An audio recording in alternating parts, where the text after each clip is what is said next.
Bonjour et bienvenue chez DigiCell pour notre deuxième émission. J'espère que vous avez bien aimé la première. On passe sur la deuxième, donc on parle des objets de mon enfance. Alors ça remonte à très très loin, mon petit frère étant le père Fouras, mais je vais vous montrer quelques objets qui datent, que les plus jeunes vont pas reconnaître, mais qui sont amusants quand même. On voit par exemple cette petite gourde. Alors à l'époque, effectivement, on avait notre petite gourde pour aller à l'école, hein, comme tout le monde, avec notre petit nom, la petite tasse qui allait bien autour, et ça donnait voilà, la première gourde de l'époque, quoi. Donc là, c'est très très vieux, je ne vous donnerai pas une année parce qu'il y en a qui vont se sentir vieux, mais ça me donne une petite idée de comment c'était. Ensuite, si on part un petit peu de cette petite gourde, on se dit que l'enfance, il y a quand même beaucoup de choses. Alors comment Superman était quand il était enfant? C'est tout bête, il était tout petit, mais il était en noir et blanc du coup, forcément, parce qu'on est dans ces années-là, il n'y a pas encore la couleur, donc les premières photos étaient en noir et blanc. Et on voit une évolution, donc comment je grandis de 1 an, 4 ans, 5 ans, évolution basique d'un enfant qui veut voir plein de choses.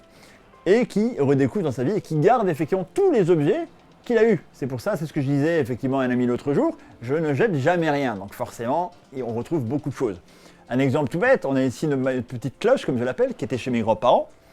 Alors, qu'est-ce qui se passait? C'est que mon grand-père, en fait, pour la faire sonner, l'a mis au plafond. Le problème étant très bébé, dans cette taille-là, il me mettait sur un plateau pour que je puisse la sonner. Et quand effectivement, donc, mes grands-parents sont décédés, l'objet que j'ai voulu garder, c'était cette cloche, par exemple, qui me rappelait mon enfance, et surtout, je ne sais pas quelle vache elle a appartenu, mais c'est vraiment un objet de l'époque. Alors si on part un tout petit peu plus haut, effectivement, ensuite j'ai commencé à avoir mes premiers jouets. Donc avant d'arriver effectivement à toutes ces armures que vous passez devant, on peut aussi effectivement parler des objets de l'enfance des dessins animés. Est-ce que vous reconnaissez? Il y en a certainement qui vous reconnaissent parce que maintenant le Japon était très à la mode. Effectivement, mon ami Goldorak. Alors il faut savoir que ce Goldorak là, c'est pas n'importe lequel, parce que c'est mon Goldorak de l'époque. Je sais pas quelle valeur il est là, je crois qu'on m'en a proposé 500 € une fois. Il reste plus qu'un missile, je devais pas être très fan de la guerre à mon avis. Mais c'était les premiers, alors la poussière étant intégrée avec, effectivement. Mais voilà, on commence à trouver des objets d'enfance, de jouets. On en a tous aujourd'hui. Ne te casse pas la figure, merci. Vous voyez que je l'ai quand même rafistolé en plus, parce que j'ai dû beaucoup jouer et le casser. Si on part sur d'autres jouets qui me plaisaient, il y a des jouets qui ont réussi à m'apprendre des choses aussi, notamment la programmation. Je me dis, comment est-ce qu'un jouet peut apprendre une programmation? Eh bien, je vais vous montrer, et c'est assez impressionnant. Ici, vous avez ce qu'on appelle un big track. Pour certains, c'est un simple char basique, effectivement. Ce qui me différencie, c'est ce panneau de commande. Ce panneau de commande, ça me permettait d'apprendre à programmer le Big Track et lui dire qu'est-ce que je voulais faire. Et, chose surprenante, il marche encore. Je lui demandais d'avancer de 3, de tirer 3 fois et de revenir 3 fois en arrière. Et on était parti.